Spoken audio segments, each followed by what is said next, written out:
Assalamualaikum warahmatullahi wabarakatuh. Anak-anakku kelas 9 MTS Darul Ulum yang berbahagia, kita lanjutkan pembelajaran daring kali ini tentang kelangsungan hidup tumbuhan dan hewan. Yang kemarin kita pelajari adalah tentang perkembangbiakan. Untuk materi ini kita akan belajar berkaitan dengan adaptasi dan seleksi alam.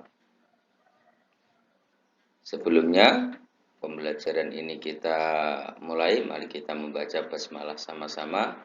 Mari kita hantarkan Bismillahirrahmanirrahim. Anak-anakku sekalian, untuk pelajaran kali ini kita pelajari yang pertama adalah tentang adaptasi. Adaptasi itu apa sih? Kemarin adalah sama kayak perkembangbiakan, salah satunya adalah untuk mempertahankan diri, yaitu kemampuan makhluk hidup untuk menyesuaikan diri dengan lingkungan hidupnya. Itu dinamakan adaptasi, atau istilah dalam singkatnya adalah penyesuaian. Itu dinamakan adaptasi. Ada 3 macam adaptasi. Yang pertama adalah adaptasi morfologi, yang kedua adalah fisiologi, dan yang ketiga adalah adaptasi tingkah laku. Apa adaptasi morfologi? Adaptasi morfologi itu adalah penyesuaian bentuk tubuh, struktur tubuh atau alat-alat tubuh organisme terhadap lingkungan.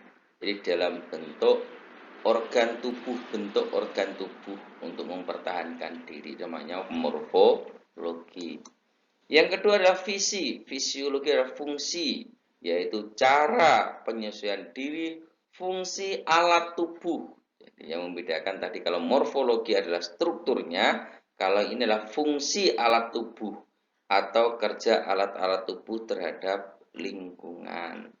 Kemudian yang ketiga adalah tingkah laku. Ini penyesuaian diri makhluk hidup terhadap lingkungan dalam bentuk tingkah laku atau perbuatan. Ini namanya adaptasi tingkah laku. Jadi sekali lagi ada 3 macam adaptasi: morfologi, fisiologi, dan tingkah laku. Nanti kita pelajari satu persatu apa morfologi, fisiologi, dan tingkah laku beserta contoh-contohnya. Pertama, kita pelajari adaptasi morfologi pada tumbuhan. Di bab tadi adalah kaitan dengan kelangsungan hidup tumbuhan dan hewan. Ini namanya adaptasi morfologi pada tumbuhan. Apa sih adaptasi morfologi pada tumbuhan?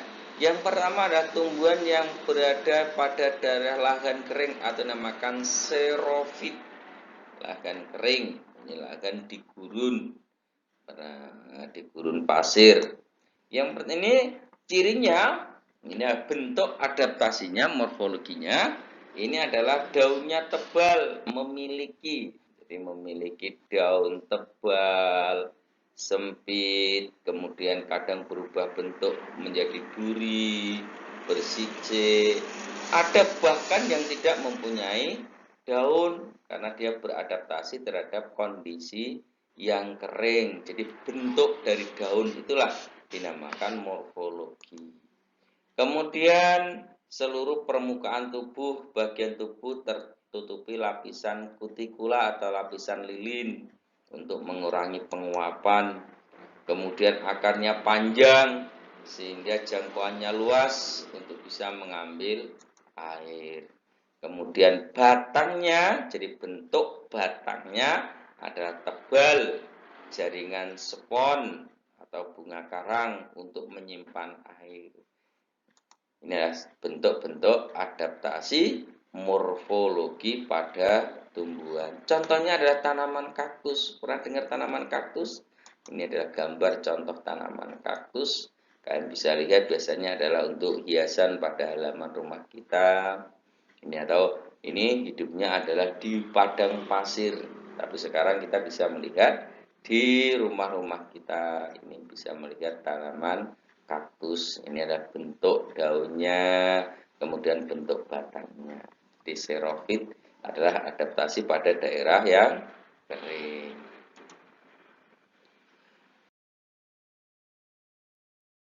Kemudian yang kedua adalah adaptasi morfologi pada tumbuhan higrofit atau yang hidupnya di daerah yang lembab.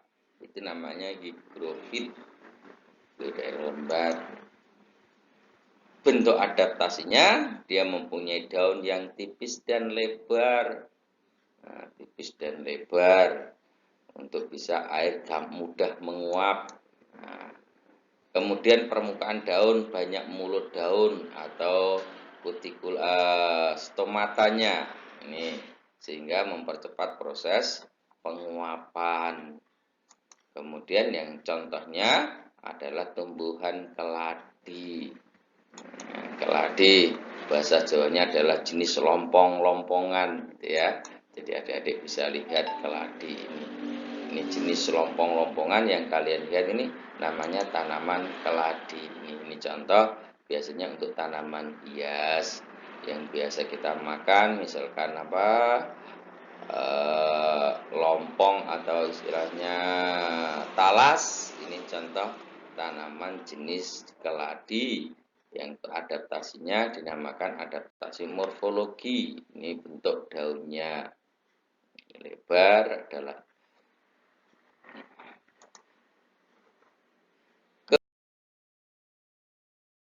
Kemudian yang kedua adalah adaptasi morfologi pada tumbuhan hidro. Ini hidro adalah hidup di air. Hidro itu dari kata air. Cirinya apa? Dia adalah terapung di atas air, mempunyai rongga sel berisi udara untuk memudahkan mengapung di air.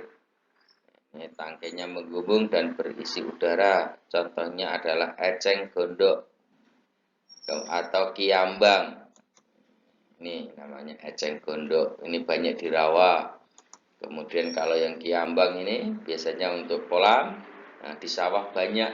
Ini yang kiambang. Kalian sudah pernah melihat. Ini adaptasinya tadi adalah dia mempunyai rongga antar sel yang berisi udara sehingga bisa menggembung itu dan mengapung. Kemudian yang terendam, jenis hidrofit yang kedua adalah yang terendam dalam air. Jadi masuk di dalam air, tapi ini tadi mengambang, sekarang adalah yang terendam.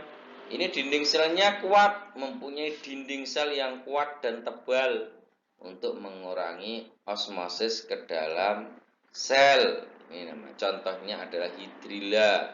Ini contohnya tanaman hidrilla yang ada di dalam air, biasanya untuk akuarium atau di rawa-rawa ini banyak juga terdapat hidrilla. Kemudian ini contoh Valisneria. Ini contoh tanaman hidrilla. Nah, dari yang berikutnya adalah adaptasi morfologi tanaman hidrofit. Yang ketiga tadi hidrofit sama, yang ketiga adalah sebagian tubuhnya di atas permukaan air dan akarnya tertanam di dasar air. Jadi akarnya ada di dalam air di dasar air, jadi ada di bawah itu sehingga tidak tenggelam. Tapi air dan daun muncul di permukaan. Contohnya adalah pada terate. Ini adaptasi morfologinya. Ini kangkung, kemudian ini contoh tanaman kangkung. Kemudian ya terate pernah lihat ya, untuk tanaman terate pada kolam itu biasanya. Ini kita contohkan yang tanaman kangkung. Kemudian yang hidup di daerah pasang surut. Ini adalah daerah tepi pantai atau daerah pertambakan. Ini mempunyai akar yang lebat dan kuat sehingga tidak roboh. Ini memiliki namanya akar nafas. Ya. Istilahnya tanaman bakau atau mangrove. Adik pernah lihat biasanya kalau ditambah, ini biasanya untuk telur ikan. Ikan bertelur ini pada akar-akar tanaman bakau.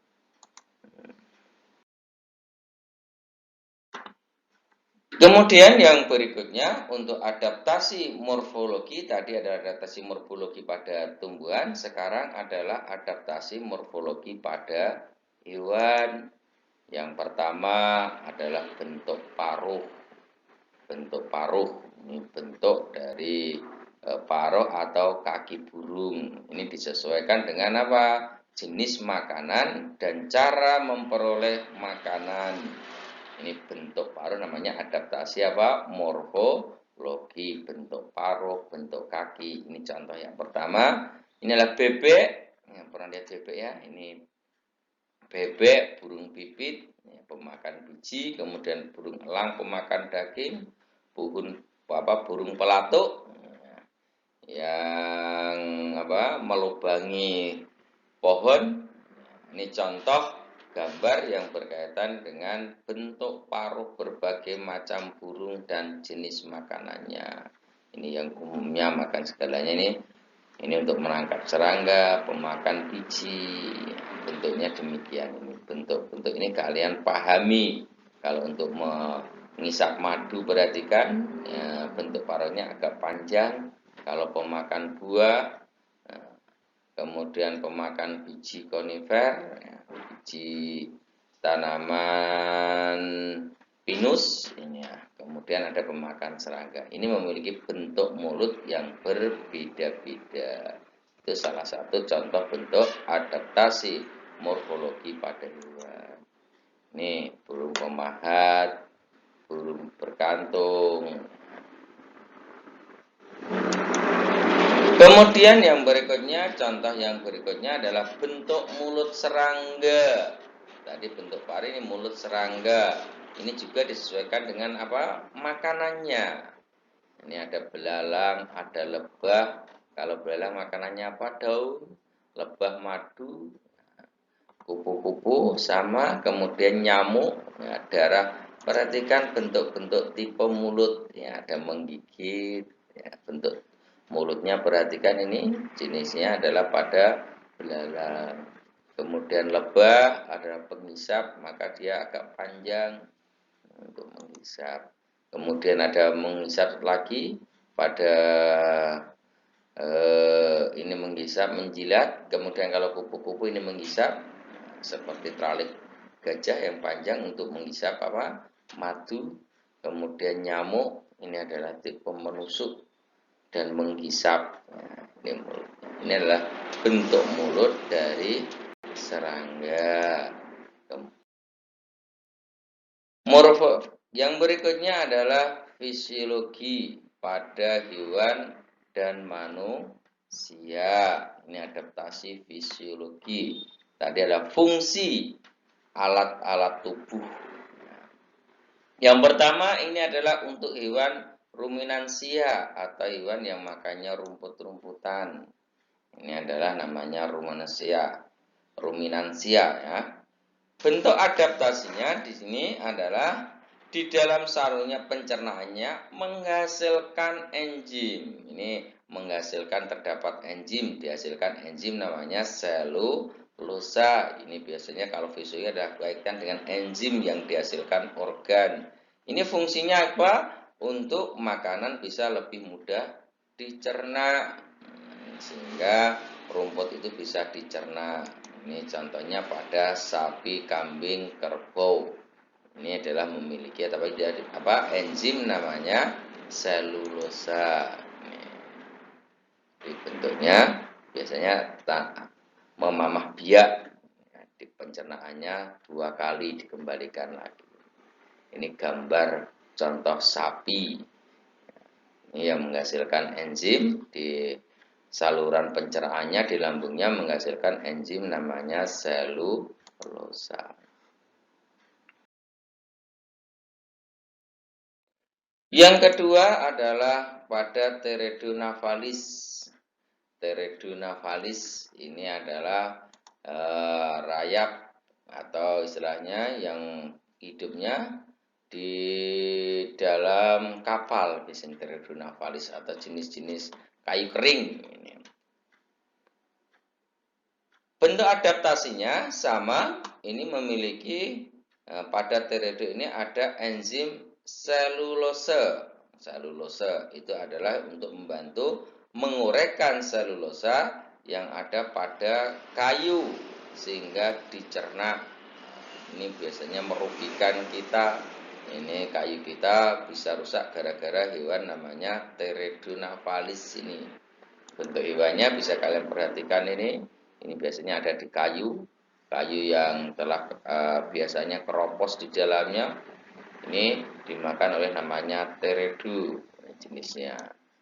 Ini yang ada di kapal. Biasanya di perahu-perahu kita ada lubang-lubang, ini namanya hewannya Teredo navalis. Kalau pada di rumah kita yang terbuat dari kayu juga banyak terdapat jenis hewan Teredo navalis. Ini adaptasinya fisiologi tadi apa? Menghasilkan enzim. Jadi menghasilkan enzim selulose dalam saluran pencernaannya.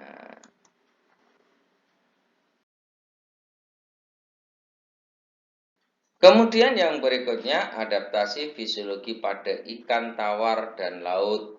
Ini adaptasi fisiologinya bagaimana? Kalau ikan yang hidup di air tawar ini adalah sedikit minum.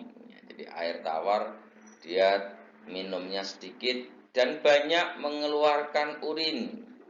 Ini untuk adaptasi ikan air tawar terhadap kadar garam. Ini adalah adaptasinya apa? Sedikit minum air dan banyak mengeluarkan urin dan menggunakan insannya secara aktif untuk mengikat garam yang terlarut di dalam air. Perhatikan gambar ini. Jadi air masuk ini diambil melalui mulut, kemudian garam diikat oleh insan, selain itu adalah oksigen, diikat kemudian dikeluarkan. Ini airnya tadi dikeluarkan, jadi sedikit minum tapi banyak mengeluarkan air. Tetapi sebaliknya, untuk ikan yang hidup di air laut, bentuk adaptasinya adalah sebaliknya, banyak minum tetapi sedikit mengeluarkan urin. Dan urin yang dikeluarkan akan lebih pekat. Ini adaptasinya. Ini perhatikan ini. Jadi banyak minum, air masuk sebanyak-banyaknya. Ini kemudian diikat oksigen dan ion oleh insang. Kemudian tekanan osmosis ini air hilang. Kemudian melalui insang, kemudian dan permukaan tubuh ini diikat, kemudian akan dibuang, dikeluarkan. Ini adalah sedikit air, ini dalam bentuk air di ginjal dikeluarkan. Jadi perbedaannya apa tadi? Kalau air tawar sedikit minum, kalau ikan laut, ikan yang hidup di laut adalah banyak minum. Kemudian kalau air tawar banyak mengeluarkan urin, kalau ikan pada air laut sedikit mengeluarkan urin. Itu perbedaan adaptasi fisiologi pada ikan tawar dan ikan laut. Yang berikutnya adalah fisiologi pada manusia. Pada manusia juga melakukan namanya adaptasi. Ini ada adaptasi manusia yang hidup pada dataran tinggi. Ini kadar hemoglobin atau merah darah atau eritrositnya ini jumlahnya lebih banyak daripada yang berada di dataran rendah. Kaitannya apa? Untuk mengikat oksigen. Jadi orang yang hidup di dataran yang dataran tinggi ini hemoglobinnya lebih banyak karena oksigennya rendah. Ini ada ukuran jantung para atlet rata-rata lebih besar daripada ukuran jantung orang kebanyakan. Nah, karena atlet ini memerlukan oksigen tenaga yang lebih besar. Kemudian pada saat udara dingin, orang cenderung mengeluarkan urin. Ini. Kemudian contohnya ini adalah orang yang hidup di daerah kutub. Biasanya pembuluh darahnya kelihatan tampak kemerah-merahan. Ini dalam rangka adaptasi fisiologi terhadap oksigen. Kulitnya lebih hitam kalau orang-orang yang di dataran rendah. Selanjutnya adalah adaptasi tingkah laku tadi yang pertama. Morfologi, yang kedua adalah fisiologi, yang ketiga adalah tingkah laku. Bentuk-bentuk tingkah laku. Ya, kita pelajari yang hewan dulu. Ya, tingkah laku hewan apa? Yang pertama adalah autotomi. Autotomi. Auto itu adalah memutus ekornya ya, untuk mengelabui musuh. Contohnya pada cicak. Pernah lihat ya bermain cicak itu? Ini ekornya, kalau kalian pegang, ekornya akan putus supaya dia terhindar dari mangsa. Nah, jadi pemangsanya nanti bisa tumbuh kembali. Ini adalah pada cicak namanya autotomi. Yang kedua ada hibernasi. Ini adalah tidur panjang pada musim dingin. Ya. Contohnya tikus, ini landak atau pada beruang. Ini yang sini adalah kita pada beruang. Ketika kondisi dingin dia tidak keluar. Ini contoh pernah lihat ya tikus ini.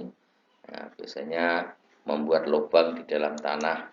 Kemudian landak atau berbulu duri, ya, berambut duri ini landak. Nah, ini contohnya.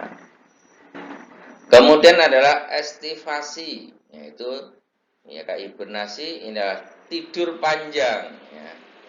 Pada musim kemarau, ini namanya estivasi, supaya bertahan hidup di daerah gurun. Ini sama berlindung. Ini contohnya adalah kadal, katak, keong. Berarti kan ini keong. Bisa kadal, kemudian bisa katak. Biasanya adalah dia bersembunyi dulu untuk istilahnya pada sini adalah tidur yang panjang pada musim kemarau atau namanya estivasi.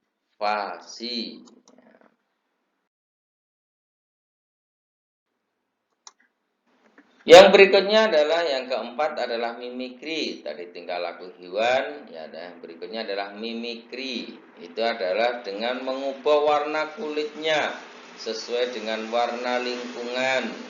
Nah, kalian pernah lihat pada waktu kecil atau sekarang mungkin pernah lihat namanya bunglon? Ya, ini contoh bunglon. Ini kalau dia di daun yang hijau warnanya hijau, kalau di batang dia akan berubah jadi coklat. Itu namanya mimikri. Yang berikutnya yang kelima, memakan kulitnya yang mengelupas. Ini pada rayap untuk mendapatkan flagel lata. Nah, pada rayap untuk mencerna kayu. Pernah lihat rayap ya ini? Ini adalah untuk mendapatkan flagel yang ada pada induknya. Untuk bertahan hidup atau melakukan adaptasi. Kemudian yang berikutnya pada hewan yang di air, ini adalah muncul, dia melakukan kegiatan berupa muncul ke permukaan untuk apa? Mengambil oksigen. Mengambil oksigen, dia bergerak, itu bukan main-main, tapi dia adalah untuk mengambil oksigen untuk bernafas. Ya, pernah lihat ya lumba-lumba atau paus?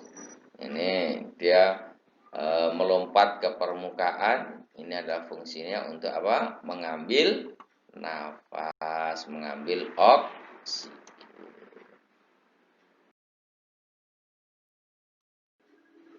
Berikutnya adalah adaptasi tingkah laku pada tumbuhan. Ada adaptasi tingkah laku pada tumbuhan. Contohnya adalah gerak tanaman mengikuti cahaya matahari. Ini bunga matahari ini biasanya menghadap ke arah timur. Nah, ini untuk cahaya menghadap. Kemudian ada lagi gerak fototropisme, gerak adanya cahaya tumbuhan yang mendekati cahaya. Ini namanya tingkah laku. Ada tanaman yang menggugurkan daunnya, ini pada saat kemarau, atau menghilangkan bagian yang atasnya ketika musim kemarau, atau mengeringkan. Ini pohon jati, atau randu, atau mauni biasanya adalah gugur pada saat musim panas, ya, untuk mengurangi penguapan. Kalau jenis jahe-jahean, ini contohnya, ini jahe, biasanya apa? Hilang permukaannya ini. Tanaman kunci, biasanya ya, ini hilang. Kemudian akan muncul kembali ketika ada hujan, ini dia akan muncul tunas kembali. Ini namanya adaptasi apa? Tingkah laku pada tumbuhan. Kemudian gerak tanaman, karena rangsang sentuhan. Ini contohnya apa? Tanaman putri malu ketika disentuh, itu dia akan menutup, kelihatan dia mati. Ini contoh tingkah laku tumbuhan berkaitan dengan adaptasi.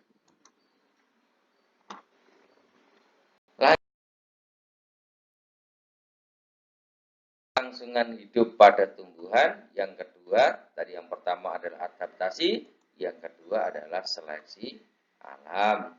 Apa sih seleksi alam? Seleksi alam adalah pemilihan, memilih makhluk hidup yang dapat hidup terus dan tidak dapat hidup terus yang dilakukan oleh lingkungan sekitar secara alamiah. Jadi alam ini adalah menyeleksi makhluk hidup yang hidup sekarang. Faktor apa yang menyeleksi alam ini? Faktor yang menyeleksi alam ini, yang pertama adalah kaitan suhu lingkungan. Jadi suhu ini berpengaruh terhadap kehidupan. Jadi, kalau suhu naik, makhluk hidup yang tidak tahan terhadap suhu nanti bisa akan terseleksi. Yang kedua adalah makanan. Kemudian yang ketiga adalah cahaya matahari. Ini adalah tiga faktor yang mempengaruhi seleksi alam: suhu lingkungan, makanan, dan cahaya matahari. Kemudian seleksi alam ini akan menyebabkan yang pertama adalah punahnya suatu jenis organisme. Ini, jadi menyebabkan punahnya satu jenis organisme. Yang kedua adalah terbentuknya spesies baru. Jadi karena ada seleksi ini, makhluk hidup untuk bertahan tadi bisa membentuk adanya spesies baru. Contohnya di dunia ini ada burung finch di Kepulauan Galapagos di negara Ekuador. Ini contohnya, burung finch ini berubah, jadi mengalami perubahan yang sekarang ini. Bentuknya demikian, yang bermakan makanan biji. Nah, dulunya adalah satu ini. Karena variasi dari makanan, ini seleksi ini ternyata adaptasi membentuk individu, membentuk jenis spesies baru. Ini akibat adanya seleksi alam, sehingga pemakan ulat bentuknya demikian. Ini adalah bentuk burung finch yang ada di bentuknya burung demikian. Kemudian yang kedua, contoh kupu-kupu Biston pitularia. Ini berada di Inggris. Ini karena adanya seleksi alam, ini sebelum revolusi industri, ini karena udara cerah, tidak ada asap pabrik. Ini adalah kupu-kupu yang dulu adalah hidupnya adalah dulu putih banyak, ini sekarang berubah. Ini yang sekarang banyak adalah yang hitam. Jadi ada perubahan jenis kupu-kupu Biston pitularia di revolusi industri di Inggris. Yang berikutnya adalah punahnya suatu jenis organisme. Kita lihat. Jadi, akibat adanya seleksi alam bisa menyebabkan makhluk hidup bisa punah. Ini. Ini bisa dilihat dari temuan fosil pada banyak jenis makhluk hidup yang pada zaman dahulu tidak ditemukan lagi. Kalau kalian yang melihat Jurassic Park itu film, itu ada dinosaurus yang sekarang tidak ada.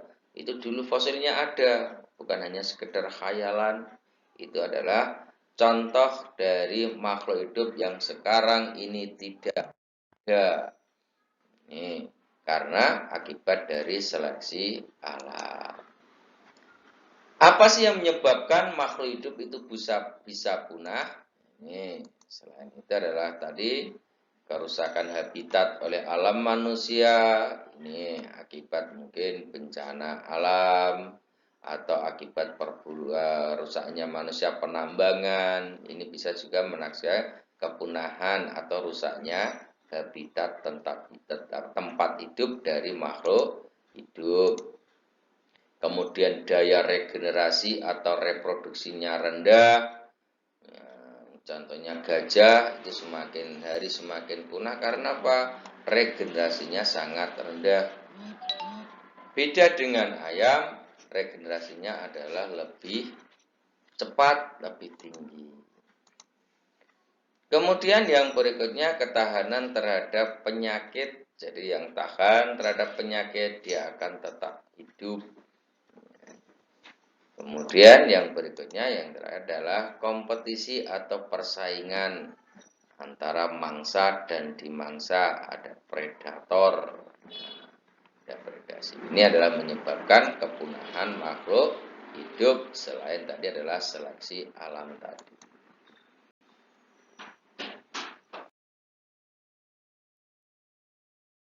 Contoh hewan yang hampir punah di Indonesia, supaya kita melihat alam kita Indonesia ini yang hampir punah, masih ini contohnya aja.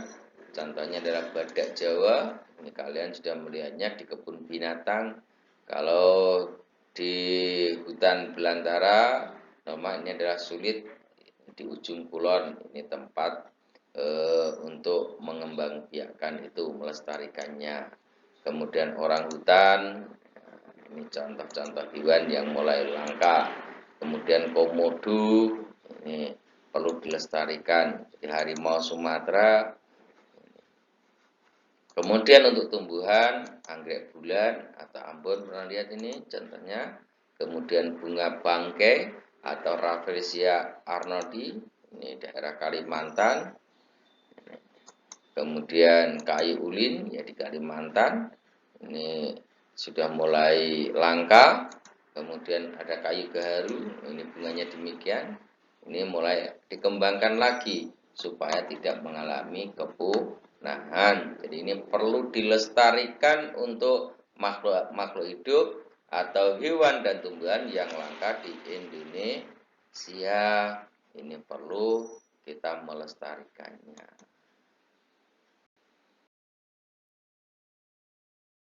Adik-adik, itu yang kita pelajari kali ini. Mudah-mudahan bisa bermanfaat. Ini ada kata-kata bijak. Barang siapa tidak mau merasakan pahitnya belajar, ia akan merasakan hinanya kebodohan sepanjang hidup. Ini dari Imam Syafi'i. Ini rahimahullah. Ini adalah yang membuat kata-kata yang perlu kita teladani. Terima kasih. Kita akhiri dengan hamdalah sama-sama. Alhamdulillahirabbil alamin. Assalamualaikum warahmatullahi wabarakatuh.